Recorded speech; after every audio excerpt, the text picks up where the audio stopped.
Welcome to Living in Color. I'm your host, Farah Nasser, and today we're talking about religious inclusion in the workplace.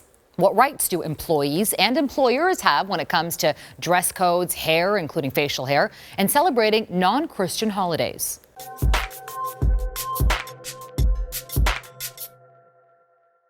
Today I'm joined by Safiah Chowdhury, who is a diversity fellow with CivicAction, as well as Omar Ha-redeye, a lawyer at Fleet Street Law. Thank you both for being here. This discussion actually started because my producer was shocked to know that I had to take vacation time or lieu time or time off for religious holidays that don't fall under the Judeo-Christian calendar. But it's a reality. People who don't maybe celebrate Christmas or Easter and celebrate something else have to take time off.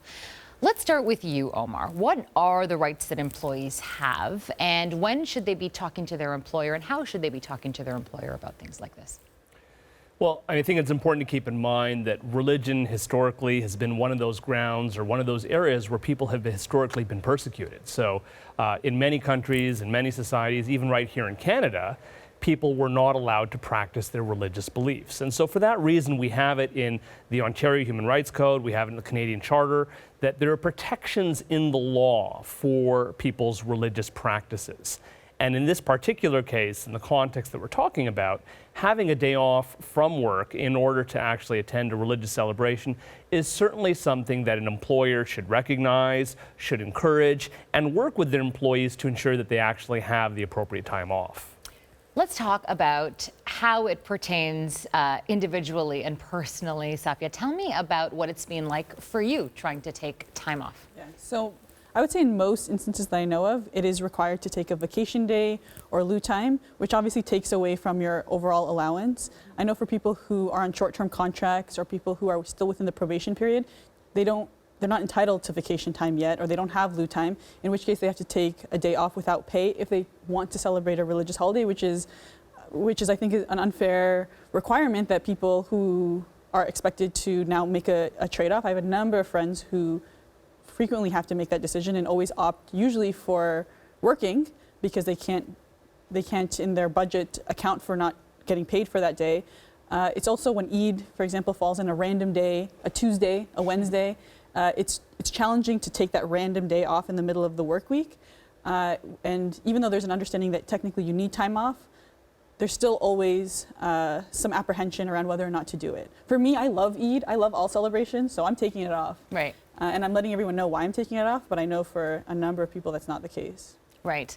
Now, let's talk about how clothing and religious garbs play a factor in employment, right? Religion is this interesting thing. It's kind of weird to talk about in the workplace, right? It's a little taboo to discuss in the workplace sometimes, and some people might feel uncomfortable discussing it. But we've seen recent cases where people have been judged by whether it's religious garb or, for Black women, natural hair. What rights do workers have, and what rights do employers have? So along the same lines, because religion is an important part of the human experience and the human identity, employers have to accommodate religious expressions, which include clothing. That's the law, and that's the way it's generally accepted. And so the challenge only becomes, or where there's exceptions to that accommodation, where there's a safety hazard. So if you think about in some contexts, in some workplaces where there's lots of machinery and moving parts, there might be certain types of clothing which are, let's say, flowing and not close-fitting, that may pose a hazard not only to the employee, but to other individuals who work with that employee. So in that type of situation, what you would want to have is the employer and the employee having a conversation to see if there are other ways, perhaps the same type of attire, the same type of garb, that's more close-fitting, that's tucked away, and you can actually address the safety concerns or the safety issues. I think there's something to be said, though, about, yes, the safety issues and that kind of thing. But sometimes people, and we've covered stories about this, feel like they're not taken seriously, right? When, for example, they might have a beard or they're wearing religious clothing. Like there's this line between some people who say that things are professional attire or unprofessional attire. Can you talk to me a bit about that, Safiah? Yeah, for sure, absolutely. I was thinking about also when I was in high school, I went to a uniform school, and there's no policies around the headscarf.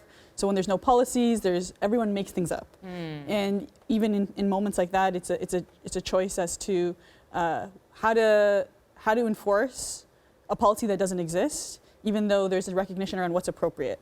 So sometimes they'll say things like, oh, that's too bright, or that doesn't fit the look we're going for, but there's no definition of what that look is, and I think it's used as a form of policing people.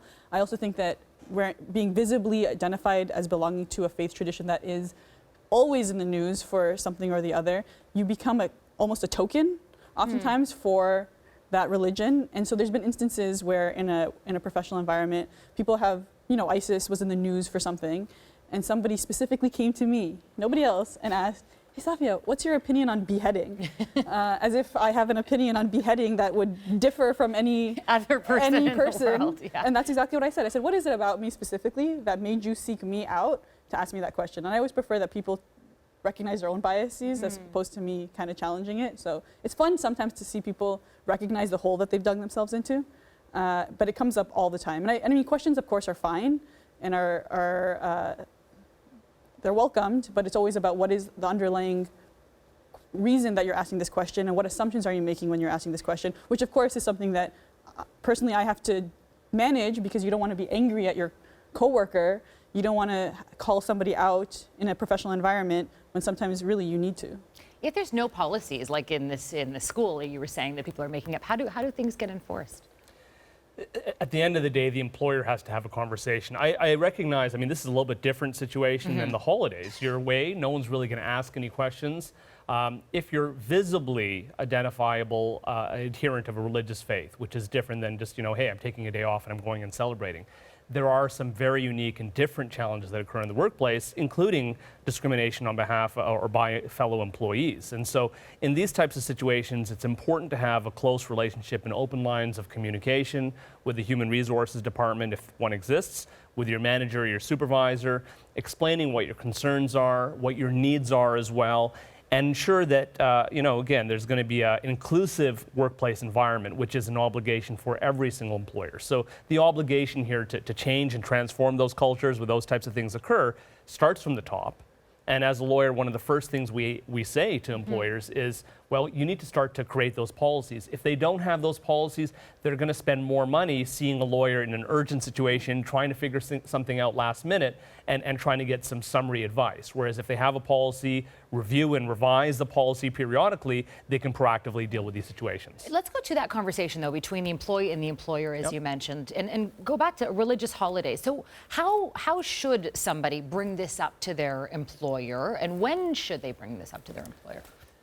In order for you to be accommodated, and that's an important principle in human rights, in order for you to be accommodated, you have to disclose. And so you have to make that request in advance. It should be done reasonably far in advance. But I think, Safiah raised an interesting question about some holidays where you're not going to know exactly when that day off is until maybe a day or two before. And so, again, having a conversation, educating the employer of the realities of certain religious traditions should be able to provide appropriate flexibility, meaning that they recognize that it might be 1 or 2 days that are in consideration and that they'll get a heads up in advance. And so there is a way of having that conversation, and there is an education that occurs in order for people to properly understand what's needed for accommodation.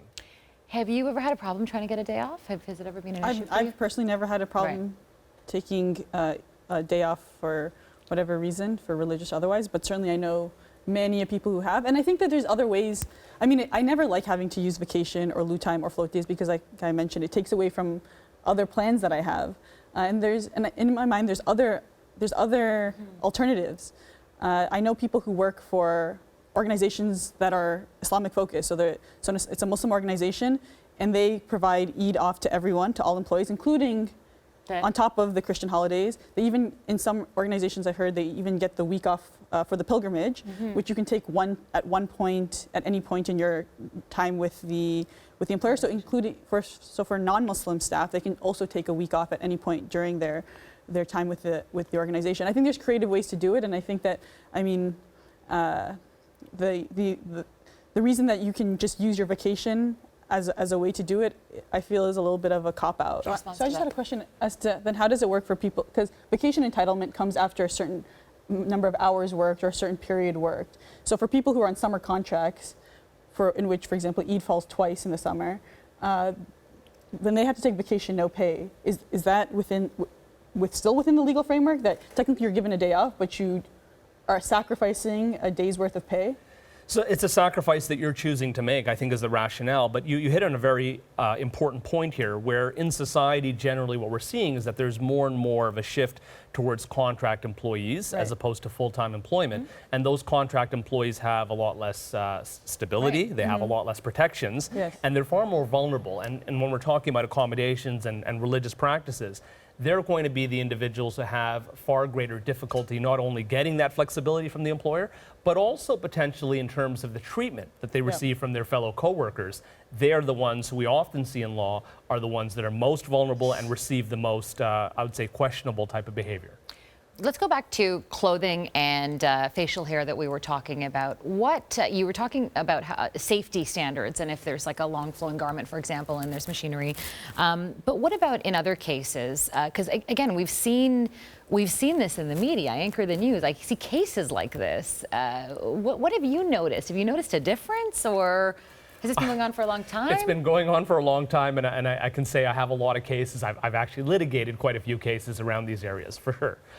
So facial hair is not uncommon across many different types of traditions. So the Judeo-Christian Islamic tradition, but also in Rastafarianism and Sikhism and many other faiths, there's a significance not only attached to facial hair, but other types of hair as well. And so employers who are looking for a certain type of what they call a professional look or a fit, and imposing on that on an employee, it's actually quite inappropriate for them to do so. It's a human rights violation for them to do so, and they can be facing a lawsuit. So we try to avoid the lawsuits. That's what we try to do. We try to encourage employers to understand that this is a positive thing, that not only are you going to have better workplace morale if you have employees practicing their faith in the way that they understand it, but you're also going to have a workforce that looks like the general public. Sure. And how is that anything but a good thing? Perfect way to end, and it makes economic sense, as you mentioned. So, you know, ethical sense. An ethical sense, if well. there's nothing else, right? All right, Omar, Safiah, thanks so much for your perspective. Awesome. Thank you. Thank you. Thank you for watching Living in Color.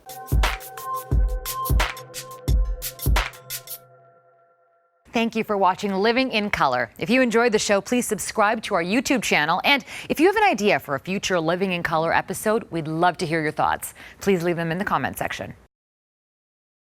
As Canadians, we learn a lot about our cultural mosaic when we're growing up, but I wanted to learn more about how first and second generation immigrants celebrate their cultures and heritage in their new home.